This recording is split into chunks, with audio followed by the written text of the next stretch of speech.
Welcome to Coach's Weekly. I'm CJ Selner here with head men's soccer coach Michael Arango. Coach, you guys have had a very tough slate of games here in the early goings of the non-conference schedule. You've had a very young team with a lot of newcomers and new faces to the program. What have you learned about your team here throughout the first 4 matches? The guys are absolutely fantastic. They can't stop working. The amount of questions they ask to improve themselves and help each other out has been tremendous. I have never been with such a positive, energetic group. And we've had 3 very tough matches, and the positivity continues just to be huge. These guys are great. They're recognizing there's some mistakes out there, but they're like, great, let's move on. Let's get to the next spot. What does that mean as a soccer IQ? Because trust me, I believe you have a very high soccer IQ.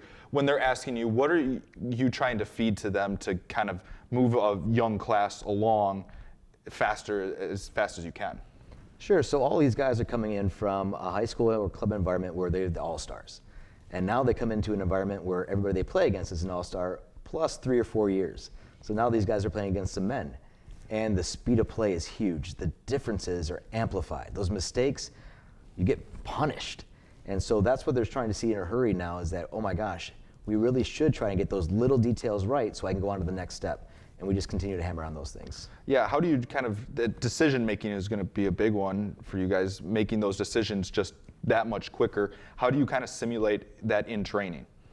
We change the size of the space, we change the numbers, we change the activities, we change the demands on them, and we continue to try and push them into a spot where they can get comfortable. But we have to go from easy to complex, and if we don't allow them to find success early on, then it's just frustration. So for us, it's been a lot of teaching, and it's been absolutely great. The guys are wonderful. They come in with an amazing energy. We train at 6 o'clock in the morning, and these guys got a dance party going on in the locker room. That's awesome to see.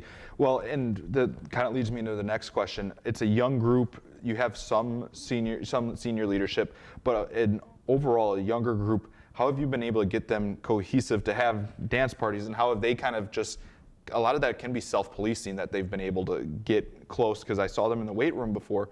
They're all there cheering each other on. They're getting after it, and they seem to be enjoying their time together as a whole.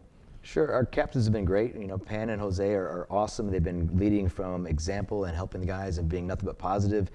They don't sit up there on their pedestals and go, hey, look at you freshmen, you should worship us. It's quite the opposite. They're doing everything they can to help these guys understand and assimilate into the college program as quickly as possible. Bryce Bilodeau has been an amazing captain. This guy goes above and beyond and doing everything for these guys. And it's not about him. It's, again, about the freshmen. How do we get them to integrate as quickly as possible? And then let's look at all the new guys. They're doing their own. They're coming with a great attitude, and they're coming in not trying to go against each other, but with each other. And it's something that's been really unique, and it's been an incredible vibe so far. You head into your final 2 non-conference matches of the year this week. You go on the road first to Andrews University in Michigan. Then you host Saturday, you host Northland, a team that you guys will match up well against. Just what are you looking for in this final non-conference 2 matches before you kind of switch gears into NACC play next week?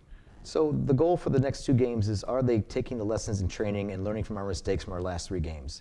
If we're able to continue to grow and improve and improve that cohesiveness, we'll be okay. These are both be very tough matches for us, and the guys are going to be judged very harshly on the mistakes that they make. And are they able to move on and improve on those things? Are they able to take the lessons we're putting forth in training and bring that stuff together?